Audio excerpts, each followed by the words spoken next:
In a country bordering war-torn Ukraine, a man in a market cap is rising. He calls himself a nationalist. His enemies call him dangerous. But make no mistake, he's winning. Romania could be days away from electing its own Donald Trump and for Moldova. Accused of Russian ties. Caught on camera assaulting politicians. Now he's leading the polls as Europe swings to the far-right. One election could shatter NATO's unity.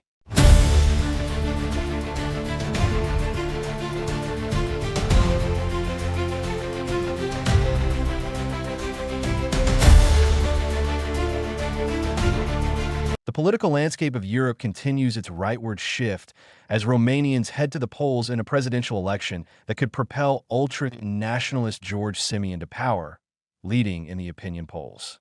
Simion stands as the new face of Romania's far-right movement. Months after the original ballot was canceled amid evidence of an alleged Russian influence campaign, Simion has positioned himself as Donald Trump's Romanian counterpart, proudly sporting MAGA caps and cultivating relationships with prominent Trump allies. After visiting Washington, where he gave interviews to former Trump advisor Steve Bannon, Simion declared, "We are the natural allies of the Republican Party, and we're almost perfectly aligned ideologically with the MAGA movement." The rise of Simion's alliance for the Union of Romanians party is being closely watched. Romania is an EU and NATO member bordering Ukraine, could potentially veer from its pro-Western path under his leadership, adding another disruptive force within these vital international alliances. Political scientist Christian Pivotal Rescue told The Guardian, "It is very clear that a strong anti-Western trend has been built up and Romania's path is at unprecedented risk." Simion's rise mirrors a broader European trend. Far-right parties increased their representation in the European Parliament to 24% of seats in 2024.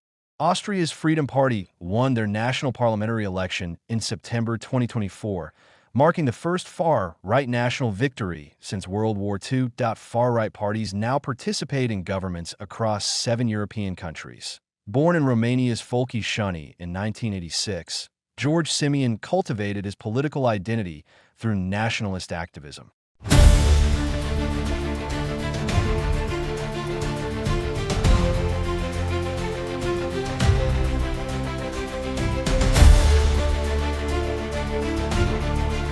After studying history at university, he founded groups advocating for the unification of Moldova and Romania, which eventually led to him being banned from entering Moldova as persona non grata. Simion's political career accelerated when he founded AU, or in 2019, a party focused on Romanian nationalism and unification. Despite being initially dismissed as fringe, AOA gained significant attention after its strong performance in the 2020 parliamentary elections, becoming the second largest party in both houses of the Romanian parliament. By 2024, behind Simion's carefully crafted image lurks a politician known for extreme aggression and violence in parliament. In February 2022, he physically attacked a minister at the lectern. In December 2023, he shouted, "I'll sexually assault you, bitch," at a female former member of his party in the parliament chamber. His TikTok and Facebook videos typically employ the violent language of Romanian street criminals. Though he has notably toned down his rhetoric during this campaign on international relations, Simion has taken provocative stances that align with Russian interests while attempting to maintain plausible deniability. "We're not threatened by Russia. Russia doesn't have the potential to represent a significant and important threat towards the biggest military alliance in the world. This is why the only threat is the potential dismantling of NATO. This is what concerns us for Romania, for Poland, for the Baltic states. This is a major security threat." Despite his claims of political independence, serious allegations dogged Simion regarding Russian connections. In 2011, he reportedly met with agents linked to Russian intelligence in Ukraine. According to former Moldovan Defense Minister Anatol Salau, a claim later corroborated by a Moldovan court that dismissed Simion's defamation lawsuit and confirmed these ties. The Ukrainian Security Service banned him from entering the country for 3 years, starting November 2024, citing his systematic anti-Ukrainian activities that violate Ukraine's sovereignty and territorial integrity. as Simeon solidifies his position with approximately 30% in the polls. The battle for second place looks set to be remarkably close. According to Politico's poll of polls, the candidate from the governing coalition, Corinne Antonescu, is projected to win 24% of the vote. The centrist independent mayor of Bucharest, Nika Jordan, could secure 22% leftist turn nationalist, and former Prime Minister Victor Ponta is predicted to gain 10%, and the reformist Elena Lusaconi tracks at 7%.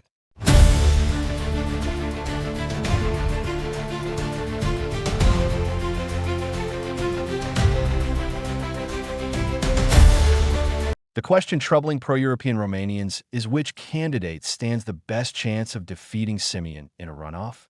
Political analyst Radu Bogdan tells Politico that it should not be taken for granted that voters will mobilize against an extremist candidate, given the depths of public frustration with corruption and ineffectiveness of the mainstream parties.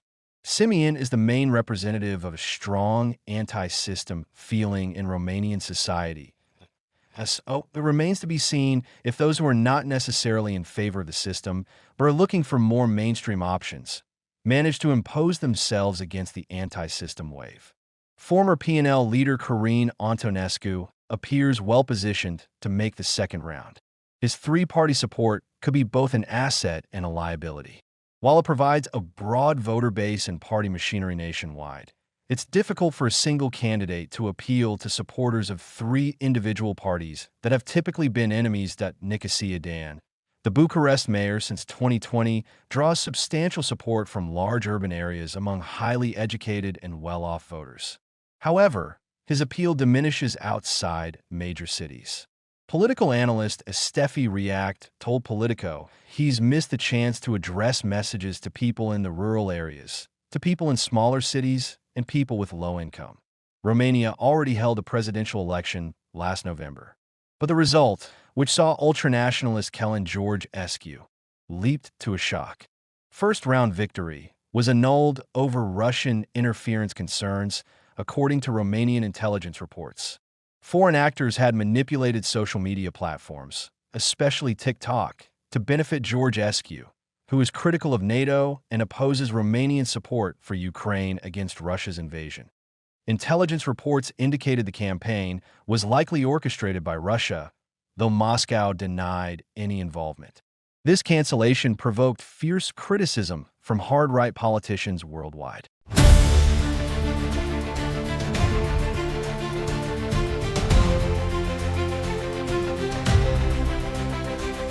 U.S. Vice President J.D. Vance accused Romania's authorities of canceling elections because you don't like the result. Trump's camp turned the Romanian election into a cause célèbre, framing it as an assault on democracy. Georgescu was subsequently barred from running again, with Romania's election bureau concluding he violated the very obligation to defend democracy. Simeon has vowed to give him a top role if elected. The first round vote will take place this May 4th, with a potential second round on May 18th. The stakes couldn't be higher, not just for Romania, but for the EU, NATO, and the Russia-Ukraine war. If Simeon wins, he has promised to push back against Brussels and halt military support for Kyiv. This election is not about one candidate or another, but about every Romanian who has been lied to, ignored, humiliated, and still has the strength to believe and defend our identity and rights. Whether Romania joins the growing club of European nations with far-right leadership or maintains its pro-Western course will be determined by Sunday's vote. The outcome will reverberate far beyond Romania's borders, potentially reshaping the European political landscape for years to come.